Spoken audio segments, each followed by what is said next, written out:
বিশ্ব সংবাদে আপনাদের স্বাগত। সংবাদের শুরুতেই শিরোনাম, পরে বিস্তারিত। শুরুতে জানিয়ে দেব ইসরায়েলের শতাধিক রকেট ছুড়ল হিজবুল্লাহ। জানিয়ে দেব আটলান্টিক মহাসাগরে ক্ষেপণাস্ত্র মহড়া চালাচ্ছে রাশিয়া। এদিকে ইউক্রেনের আজব ব্যাটালিয়নের উপর নিষেধাজ্ঞা প্রত্যাহার করল যুক্তরাষ্ট্র। জানিয়ে দেব গাজায় ত্রাণ বিতরণের জন্য সমস্ত রাস্তা অবশ্যই খুলে দিতে হবে আহ্বান জাতিসংঘ মহাসচিবের। সর্বশেষ জানিয়ে দেব হিজবুল্লাহর কৌশলে পাগল প্রায় ইসরায়েল, ড্রোনে করে আসছে শয়ন কক্ষের খবর। এবার ইসরায়েলের শতাধিক রকেট ছুড়ল হিজবুল্লাহ। কিছুক্ষণ আগে লেবানন থেকে ইসরায়েলের উত্তরাঞ্চলে ১০০টিরও বেশি রকেট ছোড়া হয়েছে বলে জানিয়েছে ইসরায়েলের সামরিক বাহিনী।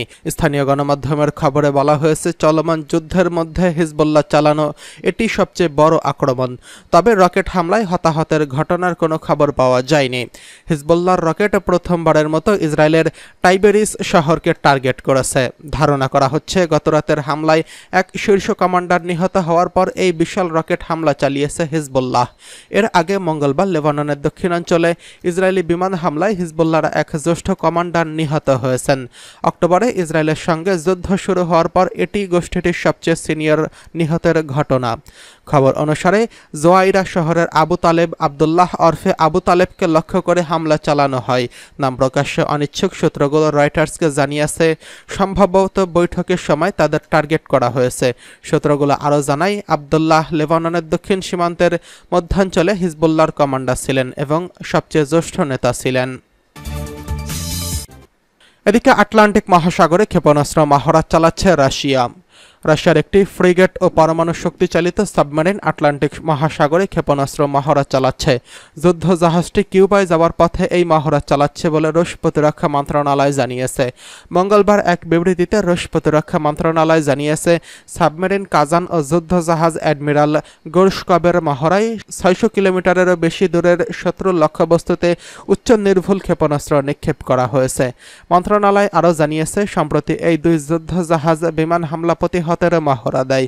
রুশ এই যুদ্ধ জাহাজে বুধবার কিউবায় পৌঁছানোর কথা রয়েছে। কিউবা গত সপ্তাহে বলেছে, এই ধরনের সফর হাভানার গুরুত্বপূর্ণ বন্ধুত্বপূর্ণ দেশগুলির নৌ ইউনিটগুলি সাধারণ অনুশীলন ও জাহাজগুলিতে কোনো পারমাণবিক অস্ত্র নেই এবং এই অঞ্চলের জন্য কোনো হুমকি নেই। তবে ইউক্রেন যুদ্ধ নিয়ে রাশিয়ার সঙ্গে তীব্র উত্তেজনা চলছে, যখন যুক্তরাষ্ট্র এই সফরের দিকে কড়া নজর রাখছে। এদিকে ইউক্রেনের আজব ব্যাটালিয়নের উপর মার্কিন অস্ত্র নিষেধাজ্ঞা প্রত্যাহার। ইউক্রেনের আজব ব্যাটালিয়নের কাছে অস্ত্র পাঠানোতে নিষেধাজ্ঞা প্রত্যাহার করেছে যুক্তরাষ্ট্র।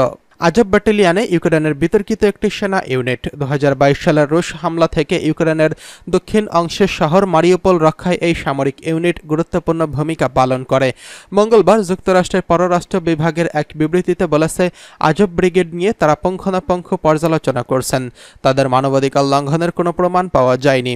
ওয়াশিংটন আরও বলেছে, রুশ সেনাদের বিরুদ্ধে লড়াইরত ইউক্রেনের আজব ব্যাটালিয়ন ইউনিটের ২০১৪ সালে প্রতিষ্ঠিত স্বেচ্ছাসেবক মিলিশিয়া গ্রুপ থেকে আলাদা। স্বেচ্ছাসেবক মিলিশিয়া কট্টর ডানপন্থী বৃত্ত থেকে সদস্য সংগ্রহ করত। তাদের কিছু কৌশল নিয়েও সমালোচনা চলছিল। যুক্তরাষ্ট্র এই গোষ্ঠীগুলোর উপর মার্কিন অস্ত্র ব্যবহারের নিষেধাজ্ঞা দেয়। যুক্তরাষ্ট্রের অভিযোগ ছিল, ইউক্রেনের এই ব্যাটালিয়ন নব্য নচ্ছিবাদীদের আদর্শ ধারণ করে। এদিকে যুক্তরাষ্ট্রের সিদ্ধান্তে সন্তুষ্টি প্রকাশ করেছে আজব ইউনিট। এক বিবৃতিতে তারা বলেছে, আমাদের ব্রিগেডের ইতিহাসে এটি একটি নতুন পৃষ্ঠা। যুক্তরাষ্ট্রের অস্ত্র ও প্রশিক্ষণে তারা শুধু কমব্যাট সক্ষমতায় বাড়াবে না, বরং এটির মাধ্যমে সেনাদের জীবন ও স্বাস্থ্য রক্ষা পাবে। ত্রাণ বিতরণের জন্য গাজায় অবশ্যই সমস্ত রাস্তা খুলে দিতে হবে, হুঁশিয়ারি জাতিসংঘের মহাসচিবের। জাতিসংঘ মহাসচিব অ্যান্তোনিও গুতেরেস ফিলিস্তিনের অবরুদ্ধ গাজা উপত্যকার সমস্ত রাস্তা খুলে দেওয়ার আহ্বান জানিয়েছেন। তিনি বলেছেন, যুদ্ধে ধ্বংসপ্রাপ্ত গাজা উপত্যকায় মানবিক ত্রাণ পাঠানোর জন্য এসব রাস্তা খুলে দেওয়া জরুরি। জর্দানের রাজধানী আম্মামে গতকাল জরুরি ত্রাণ বিষয়ক শীর্ষ সম্মেলনে গুতেরেস বক্তৃতা প্রদান করেন। তিনি বলেন, এই ভয়াবহতা বন্ধ করতে হবে, এটি যুদ্ধবিরতির উপযুক্ত সময়। তিনি বলেন, গাজায় পর্যাপ্ত মানবিক ও ত্রাণ সহায়তার জন্য সমস্ত সীমান্ত ক্রসিং অবিলম্বে সব ধরনের বাধা অপসারণ করতে হবে, যাতে সমস্ত এলাকায় সাহায্য বিতরণ ও এর প্রয়োজনীয় পরিস্থিতি তৈরি করা যায়। তিনি গাজা উপত্যকায় ইসরায়েলের চাপিয়ে দেওয়া পরিস্থিতিকে দুঃখজনক বলে বর্ণনা করেন। গুতেরেস বলেন, গাজায় গণহত্যা ও হত্যাকাণ্ডের গতি এবং মাত্রা জাতিসংঘের মহাসচিব হিসেবে আমাদের দায়িত্ব পালনকালে কোথাও ঘটেনি। কয়েকটি আঞ্চলিক দেশের নেতারাও গাজায় ফিলিস্তিনিদের দীর্ঘ ভোগান্তের অবসান ঘটাতে জরুরি ভিত্তিতে ত্রাণ পাঠানোর পদক্ষেপ নেওয়ার আহ্বান জানান। গাজায় বর্বর আগ্রাসন ও অবরোধের অবসান ঘটাতে ইহুদিবাদীদের প্রতি আহ্বান জানান তারা। এদিকে হিজবুল্লাহর কৌশলে পাগলপ্রায় ইসরায়েল ড্রোনে করে আসছে শয়নকক্ষের খবর। লেবাননে ইসলামী প্রতিরোধ আন্দোলন হিজবুল্লাহ সরবরাহকৃত একটি ব্যতিক্রমী video clip Al Jazeera TV চ্যানেলে সম্প্রচারিত হয়েছে, যেখানে দেখানো হয়েছে হিজবুল্লাহ কিভাবে ইসরায়েলি সেনাদের সব ধরনের গতিবিধির উপর নজর বজায় রাখছে। সবচেয়ে বিস্ময়কর বিষয় হলো ইসরায়েলি সেনাদের নিজস্ব কক্ষেও হিজবুল্লাহর নজরদারি রয়েছে। গত 7 অক্টোবর থেকে গাজায় নির্বিচার হামলা শুরু করে দখলদার ইসরায়েল। এর পরের দিন 8 অক্টোবর বিশ্ব প্রতিরোধ ফ্রন্টের প্রতিনিধি হিসেবে ইসরায়েলের কিছু নির্দিষ্ট এলাকায় সব গুপ্তচর বৃত্তির কেন্দ্র ও পর্যবেক্ষণ টাওয়ার এবং রাডার জ্যামিং ব্যবস্থা লক্ষ্য করে হামলা চালায় হিজবুল্লাহ। সেদিন তারা ইসরায়েলের মিরুন গোয়েন্দা ঘাঁটিতে অন্তত 7 বার আঘাত হানে। এছাড়া তাবরিয়া ও বালাদা রামিশ এলাকার আকাশে 2টি ইসরায়েলি গুপ্তচর বেলুন অকেজো করে দেয়। এর ফলে লেবানন সীমান্তে কোনো তথ্যই সংগ্রহ করতে পারছিল না ইসরায়েল। লেবাননের আকাশ সীমাতেও তাদের নজরদারির তৎপরতা নিষ্ক্রিয় হয়ে পড়ছিল। এই কৌশলে সেদিন দারুণ সাফল্য পায় হিজবুল্লাহ। খুব সহজেই ইসরায়েলের ভেতরে গোয়েন্দা ও বিমান আত্মঘাতী ড্রোন পাঠিয়ে অভিযান পরিচালনা করতে সক্ষম হয়।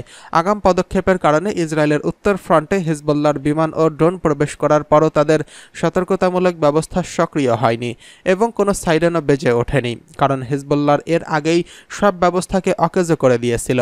ইসরায়েলের গুপ্তচর বৃত্তির কেন্দ্রগুলোকে অকেজো করে দেওয়ার কারণে এখনও হিজবুল্লাহ ড্রোন খুব সহজেই পর্যবেক্ষণের কাজ চালিয়ে যেতে পারছে।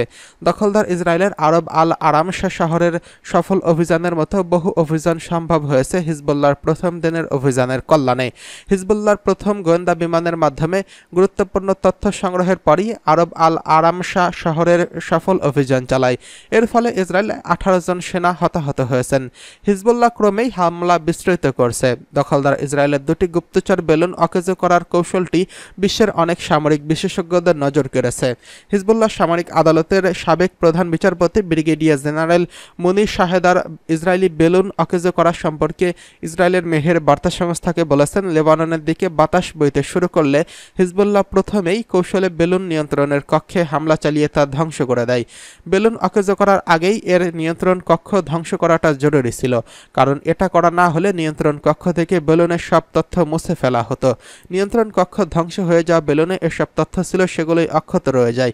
এরপর আলমাস ক্ষেপণাস্ত্র দিয়ে বেলুন ও বেলুনের তারগুলোতে আঘাত হানা হয়েছে, যাতে শেষ পর্যন্ত বেলুনগুলো লেবাননের ভূখণ্ড এসে পৌঁছায় এবং বেলুনের সংরক্ষিত সব তথ্য সংগ্রহ করা যায়।